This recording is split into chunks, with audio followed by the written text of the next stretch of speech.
नारायण जी बोले, हे लक्ष्मी, दक्षिण देश में पूर्ण नामक नगर में देव सुशर्मा नाम का एक भक्त रहता था। वह साधु सेवा में लीन था और एक दिन उसके जीवन में आया एक बाल ब्रह्मचारी। देव सुशर्मा ने विनती की, हे संत, मुझे ऐसा ज्ञान दो जिससे मेरा जीवन धन्य हो जाए और मोक्ष मिल जाए। ब्रह्मचारी बोला, मैं तुम्हें श्रीमद् भगवद गीता का दूसरा अध्याय सुनाऊंगा, बस उसे श्रद्धा से सुनना, तेरा कल्याण होगा। सुशर्मा ने जिज्ञासा से पूछा, क्या सचमुच गीता के एक अध्याय से मुक्ति मिल सकती है?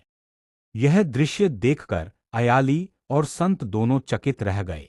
संत मुस्कराए और बोले, सुनो, मैं तुम्हें एक पुरानी कथा सुनाता हूँ। अयाली नामक व्यक्ति जंगल में बकरियां चराता था। एक दिन उसकी बकरी सबसे आगे चली गई और सामने बैठा था एक शेर। पर जैसे ही शेर ने बकरी को देखा, वह डरकर भाग गया। संत ने कहा, अयाली, यह बकरी पिछले जन्म में एक भयानक डायन थी, जिसने इसी शेर, जो पहले फंदक था, को खा लिया था। शेर को अपने पिछले जन्म की स्मृति है, इसलिए वह डर गया। अयाली बोला, हे संत, मैं कौन था पिछले जन्म?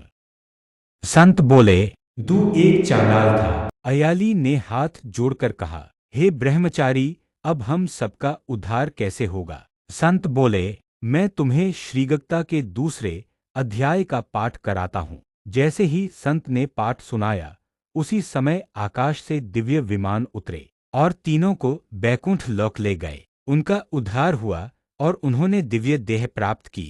सुशर्मा भी यह कथा सुनकर मुक्त हुआ। नारायण जी बोले, हे लक्ष्मी, जो भी गीता का यह अध्याय श्रद्धा से पढ़े या सुने, वह निश्चित ही मोक्ष को प्राप्त करता है।